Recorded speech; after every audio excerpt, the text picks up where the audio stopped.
పవన్ కళ్యాణ్ గారిని మాట్లాడాల్సిన కోరుతున్నాను.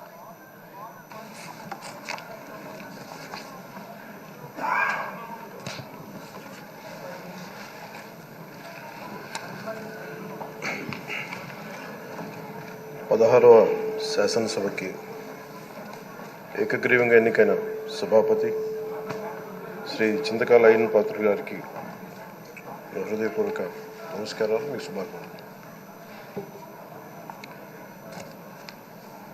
ఇది నేను మొదటిసారి అసెంబ్లీలోకి అడుగు పెట్టడం. ఇలాంటి సుదీర్ఘ రాజకీయ అనుభవం ఉన్న దాదాపు 7 సార్లు ఎమ్మెల్యేగాను, ఒకసారి పార్లమెంట్లో అడుగుపెట్టిన మీకు, Panchayati Raj, technical education, forest, R&B అనేక మంత్రిత్వ శాఖల్ని సమర్థవంతంగా నిర్వహించిన మీకు ఈ సభాధ్యక్షుడు, ఈ స్పీకర్ స్థానంలో కూర్చోవడం చాలా ఆనందంగా ఉంది. ఇన్ని దశాబ్దాలు ప్రజలు రాజకీయ జీవనంలో ఇన్ని దశాబ్దాలు ప్రజలు మీ వాడి వేడి చూశారు.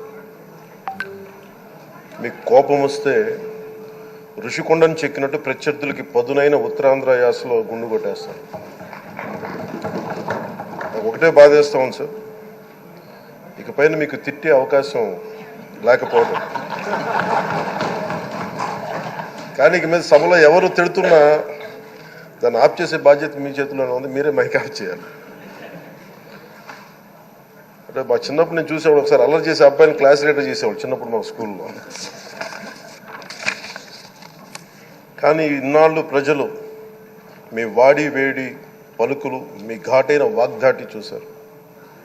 ఈ రోజు నుంచి రాష్ట్ర ప్రజలు మీ హుందాతనం చూస్తారు. డిబేట్స్ వెనకాల దాక్కుని సంస్కారహీనమైన భాషల్ని, భావాలని రకరకాల మాధ్యాల్లో విరజిమ్ముతూ ఉంటారు. దాని నియంత్రణ మీ ఆధ్వర్యంలో ఇక్కడి నుంచే మొదలవ్వాలి. ఇందాక సభానాయకులు, గౌరవ ముఖ్యమంత్రి శ్రీ చంద్రబాబు నాయుడు గారు చెప్తారు, ఆడబిడ్డలు ఏ విధంగా నలిగిపోయారు ఈ రాష్ట్రంలో గత 5 సంవత్సరాల్లో. చిన్న లేదు, పెద్ద లేదు, ఎవరని లేదు. ఎవరన్నా సరే ఒక మాట మాట్లాడితే వాళ్ళు వ్యక్తిగతంగా దూషణ, సోషల్ మీడియాలో వాళ్ళని క్యారెక్టర్ అసాసినేట్ చేయటం, వాళ్ళు పెద్ద నాయకులు కావచ్చు, కార్యకర్తలు కావచ్చు, లేదా వాళ్ళకి ఎదురు తిరిగి ఒక ఒపీనియన్ చెప్పి ఎవరైనా సగటు మనిషి కూడా కావచ్చు, అది ఇక్కడతో ఈ రోజు నుంచి ఆగిపోవాలి అధ్యక్ష. అది మీ ఆధ్వర్యంలోనే మొదలవ్వాలి. గత ప్రభుత్వం తాలూకు సభ జరిగిన విధానం చూస్తే ఈ వ్యక్తిగత దూషణ ఇవన్నీ చాలా ఇబ్బంది పెట్టే ప్రజలు. ఈ రోజున వాళ్ళకి 11 సీట్లకు పరిమితం అయ్యారు, ఈరోజు లేరు, ధైర్యం లేదు వాళ్ళకి. విజయాన్ని తీసుకోగలిగారు కానీ ఓటమి కూడా ధైర్యంగా కూర్చుకునే వాళ్ళకి స్థాయి లేదు, వాళ్ళకి పారిపోయారు ఇక్కడి నుంచి. భావంలో ఉండే తీవ్రత భాషలో ఉండాల్సిన అవసరం లేదు. భాష మనుషుల్ని కలపడానికి కానీ విడగొట్టడానికి కాదు, భాష విద్వేషం రేపడానికి కాదు, పరిష్కరించడానికి. ఎంత జటిలమైన సమస్య అయినా, భయంకర సమస్య అయినా చర్చల ద్వారా పరిష్కరించుకోవడానికి కానీ వివాదం సృష్టించడానికి కాదు. ఈ సభ ఉన్నది అందుకు. కానీ మనం చూసింది వాళ్ళ దగ్గర నుంచి బూతులతోటి, వ్యక్తిగత దోషులతోటి రాష్ట్ర పురోభివృద్ధిని ఆపేశారు. అలాంటి సభ కాకుండా ఇందాక మన పెద్దలు శ్రీ గౌరవ ముఖ్యమంత్రి చంద్రబాబు గారు చెప్పినట్టుగా ఇది భవిష్యత్తుకి ఇది ఒక ప్రమాణిక, ఒక ప్రమాణం అవ్వాలి. 2047 వరకు ఇంత అద్భుతమైన స్థానంలో మనకి ఆంధ్రప్రదేశ్ తెలుగు జాతి ఉన్నత స్థాయికి వెళ్ళాలంటే ఈరోజు మనం వేసే ప్రతి అడుగు అది భవిష్యత్ తరాలకు ఒక నిర్దేశక, ఒక టచ్ స్టోన్గా ఉండిపోవాలి, గిట్ రాయిగా ఉండిపోవాలి. ఈ రోజున ఈ సభలో ఉన్న గౌరవ సభ్యులందరూ చట్టాలు చేయడానికి ఉన్నారు, చట్టాలు ఉల్లంఘించడానికి కాదు. విభేదించడం అంటే ద్వేషించడం కాదు, వాదించడం అంటే కొట్టుకోవడం కాదు. ఇవన్నీ విభేదించడం, వాదించడం ఇవన్నీ ప్రజాస్వామ్యానికి చాలా మౌలికమైన పునాదులు. ఆంధ్రప్రదేశ్ ఆవిర్భావం జరిగి అసలు భాషా ప్రయుక్త రాష్ట్రాల ఆవిర్భావమే మన ఆంధ్ర రాజ్యంతో మొదలైంది. అమరజీవి పొట్టి శ్రీరాములు గారి బలిదానం మీద మన రాష్ట్రం పుట్టింది. 56 రోజులు తిండి తిప్పలు తినకుండా నరకం అనుభవిస్తూ ఆయన బలైపోయారు. ఆయన మరణానికి చేరువవుతూ ఆమరణ నిరాహార దీక్ష చేసిన ప్రతిరోజు మనకి దాదాపు ఈ సుదీర్ఘమైన 6 దశాబ్దాల కాలం 1.5 సంవత్సర కాలం అంటే ఆయన ప్రతిరోజు చావుకి చేరువవుతూ భోజనం లేకుండా ఆయన గడిపిన ప్రతిరోజు మనకి 1.5 సంవత్సర కాలం.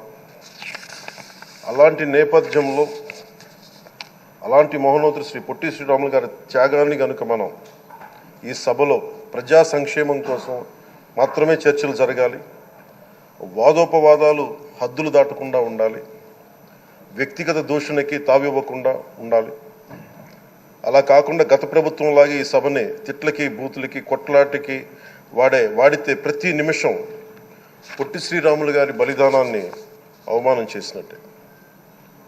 ఒక గొప్పవాడు ఒక మహానుభావుడు బతికినప్పుడు మాత్రమే కాదు, చనిపోయిన తర్వాత కూడా కొన్ని తరాలు ఉపయోగపడతారని నిరూపిస్తారు.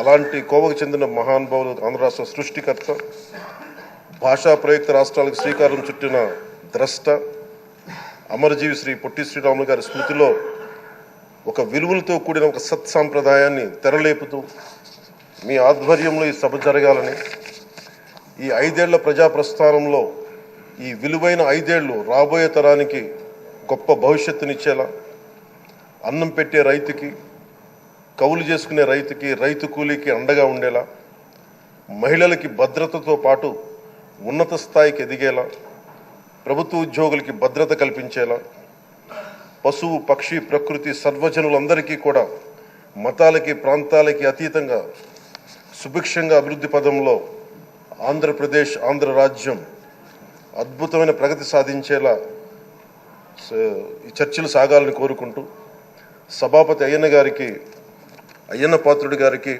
మీ ఆధ్వర్యంలో ఈ సభ ఒక సరికొత్త సాంప్రదాయానికి సత్సాంప్రదాయానికి ఇది తెరతీయాలని కోరుకుంటూ మీకు మరోమారు శుభాభినందనలు తెలియజేసుకుంటాం. గౌరవ మంత్రులు లోకేష్ గారు మాట్లాడతారు. స్పీకర్గా ఎన్నికైన ఆయన